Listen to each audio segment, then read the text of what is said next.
Hello, my name is Maria Bezubova and you're at my channel Fertilizers Jazz.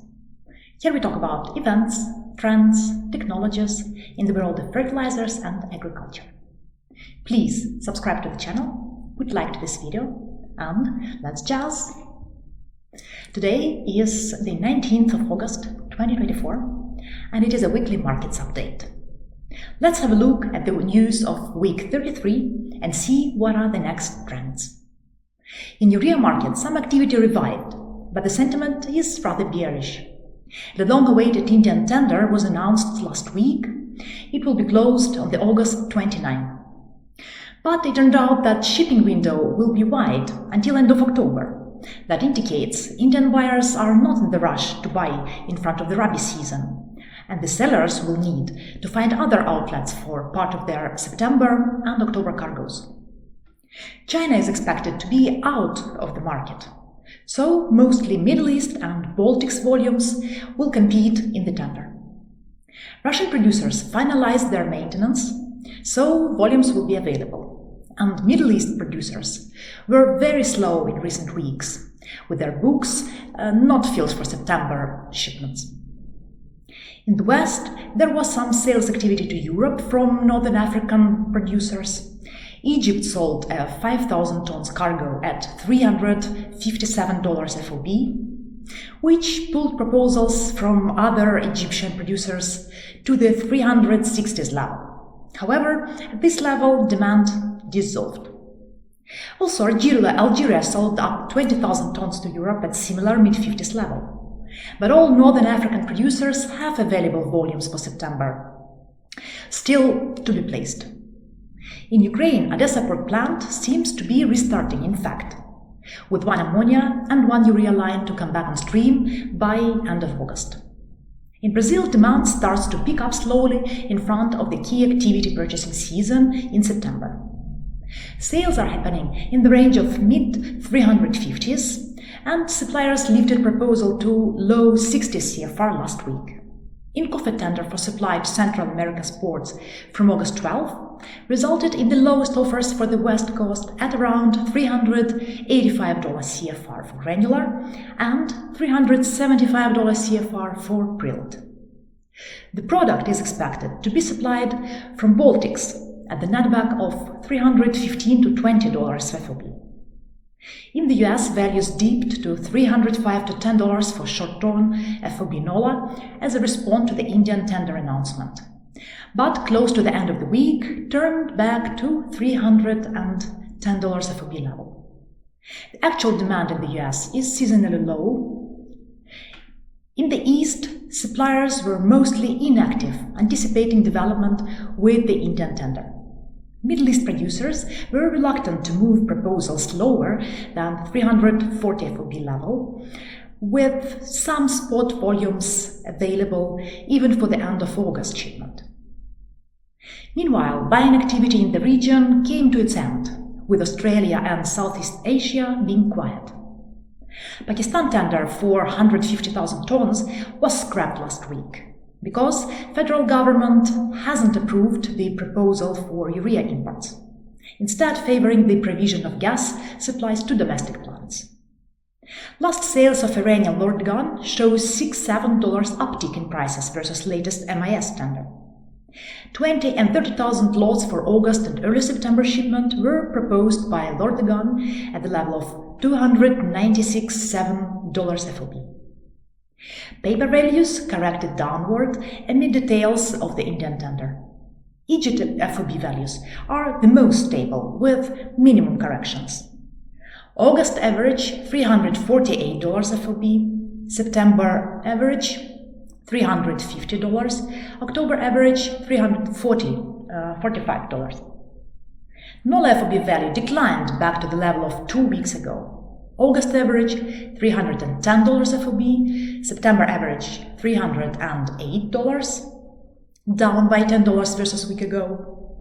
October average $300, also more than $10 lower. Arab Gulf FOB values also showed decline. For August to the average of $338 FOB, September average $335, October average $332. Brazil CFR lost values. For August and September average $350, for October average $340 CFR. Ammonium sulfate market prices are stable for now, but there is evident demand increase for both crystal and granular products, so perhaps prices will firm in upcoming weeks. In Brazil, the demand for granular is increasing, with about 50,000 tons of firm inquiries reported by market players last week. The offers are at the level of $180 CFR, with bids around mid-70s level. Turkey is expecting at least 2 vessels from China, maybe more, at the level of $170 CFR duty unpaid. Also, importers from Philippines and Vietnam are active, seeking for about 15 to 20,000 tons in total, at the level of mid-130s FOB China. Activity in nitrates and UAN markets remains seasonally subdued. The recent hike in European gas prices resulted in an uptick of price proposals from Polish and Lithuanian nitrate producers. However, the demand is low, so let's see how price trend will develop further. In-Gulf tender of previous week resulted in the lowest offer for the West Coast at around $305 CFR for ammonium nitrate. The product is understood to arrive also from the Baltics. Also, the annual Tunisian tender for 70,000 tons of ammonium nitrate was finalized. Price discussions are ongoing. The product will also most likely be supplied from the Baltics. Ammonia market sentiment is mostly unchanged. The key news of the week was sales of 25,000 tons of Trinidad material to European buyers at the level of $550 to $55 CFR, which is similar to the latest sales to the region. Supply constraints from the producers in the West seem to start easing, which might influence existing difference in the sentiment between West and East. There will be more demand in Q4 emerging in Europe, as Polish group WASDE already announced that they are planning to switch to ammonia in Q4 due to high gas prices. In the East, purchase tenders from India and Jordan were not awarded yet. However, the import demand in India is robust, and fresh inquiries from phosphate producers are expected to materialize in and firm soon, as per suppliers' information. Phosphate prices continue firming amid robust demand from India and other eastern markets. DAP importers in India accepted another $30 rise to the level of $620 to $35 CFR. Last week, they secured about 130,000 tons of DAP from Saudi Arabia and Australia for either prompt or end-of-August loading. OCP talks are ongoing. As per market information, Indian Department of Fertilizers pushed back shipment later than September, while OCP proposed shipment through December. The DAP special package subsidy in India has also been officially announced. That raises break-even price for imported DAP to $545 CFR. Obviously, this is still $70 lower versus current CFR levels. However, being applied retrospectively to the volumes imported as of April 1, it will bring importers who brought products before significant price increase certain margin. China is rumored to be on the verge of banning the export of DAP and other phosphate-based fertilizers to India. Chinese government might wish to prioritize domestic availability and to keep domestic prices affordable, while prices in the international market are firming. There is no clarity how long the ban could last. So, due to lack of clarity regarding export quotas for Q4, Chinese producers don't propose any October volumes. Last week, Chinese DAP offers heard at $610 to $15 FOB. The Bangladesh issued a fresh private sector tender for unspecified volume of DAP, closing on August 25, with target shipment through September. DAP importers are still waiting for LC's issuance under previous tender of July 4th, though. In Brazil, MAP prices moved a bit higher to the level of $635 to $40 CFR amid sales of 16,000 tons of Russian material for early October shipment. Other than that, the demand is rather slow. In the US, phosphates prices were rather stable last week, with an uptick in barge trade. But there is no actual demand now. Moving to the fundamentals. European natural gas futures cooled down a bit, below 40 euros per megawatt hour. After first shock from recent military actions in the Russian territory that put under threat gas transshipment to Europe, it became clear that Gazprom has no will to stop gas supply. Clearly, after posting $500 million rubles loss in the first half of 2024, the company would like to use any opportunity to sell product, even in such insecure situation.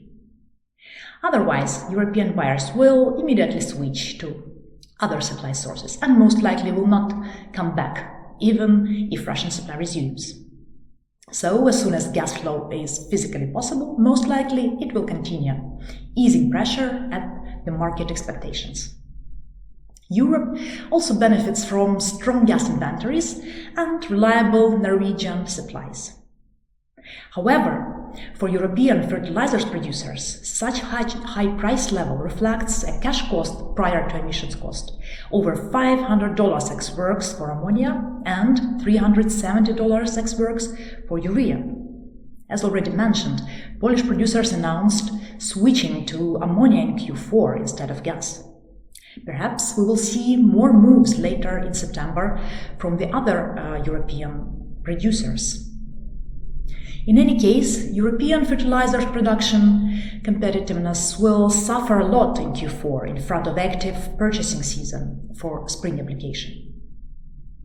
US natural gas futures fell by over 2% to below $2.15 per MMBTU on Friday due to forecasts for cooler weather and high gas storage levels.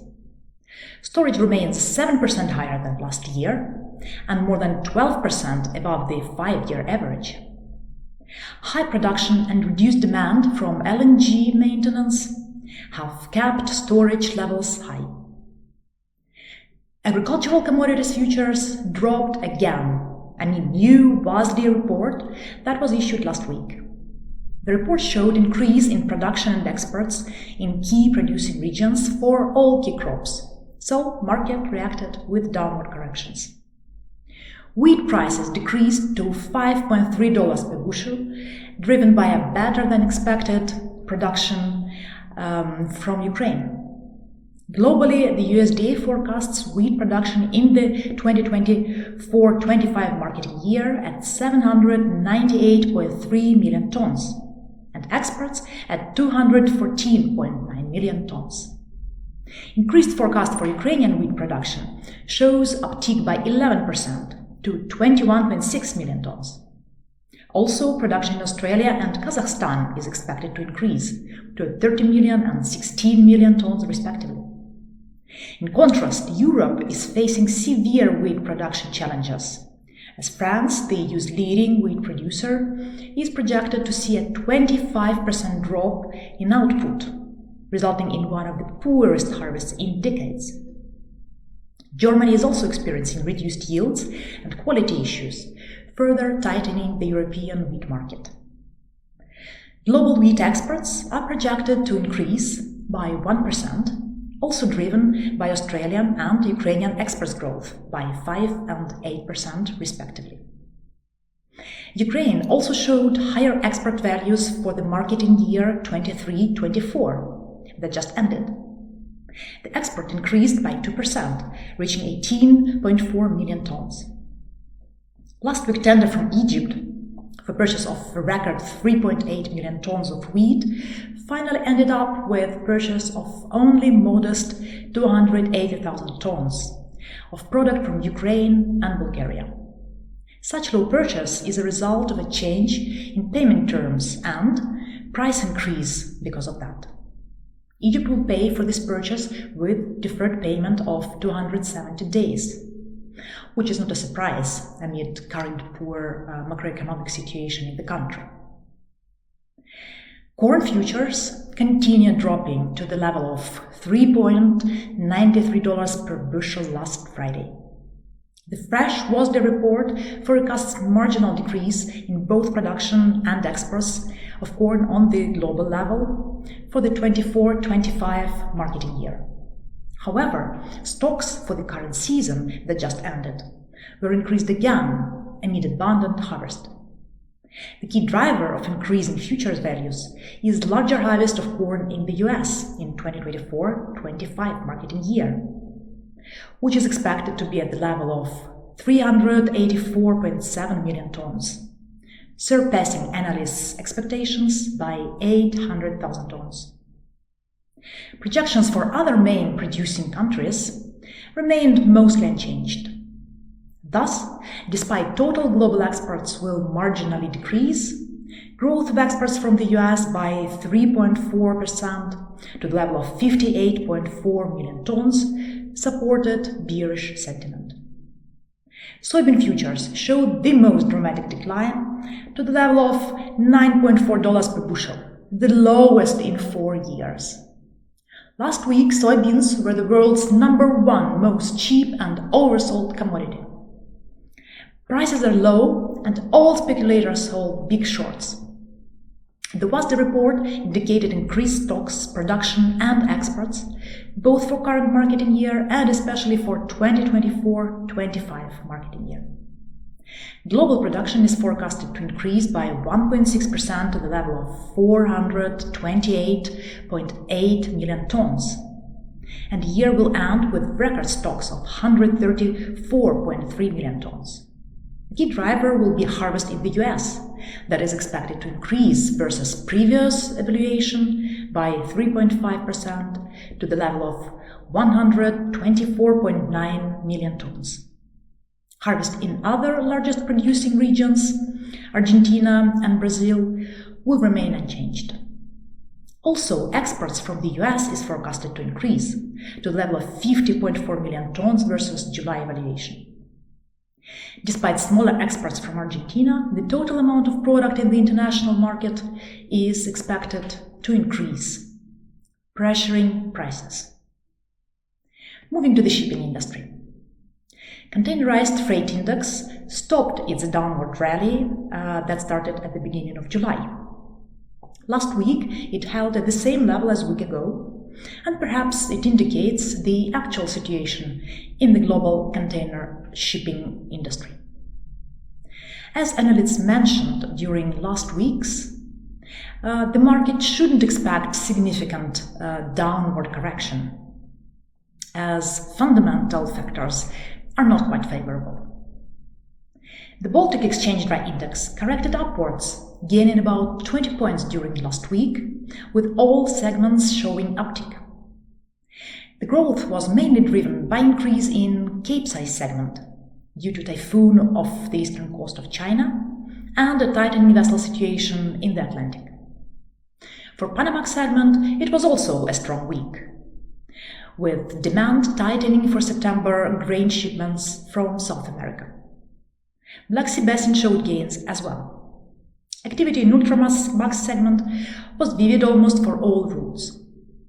To sum up, Indian Urea tender didn't bring uptick to the market, rather vice versa, due to its long shipment window until end October. Northern African producers are target mid-350s FOB, but demand is sluggish. Middle East producers are also reluctant to sell lower than previously indicated levels, while demand in the Oceania and Southeast Asia is almost gone. Taking into account that Pakistan tender was scrapped, there is not much liquidity for the producers for end August and September. Curtailments of ammonia supply in Trinidad and Northern Africa seems to ease, but CFR price to Europe remained at the level of 550s CFR. Indian government has confirmed subsidy for DAP importers. However, the gap between current market price continues to be around $70. Despite that, during past week, Indian importers secured around 130,000 tons of DAP shipment.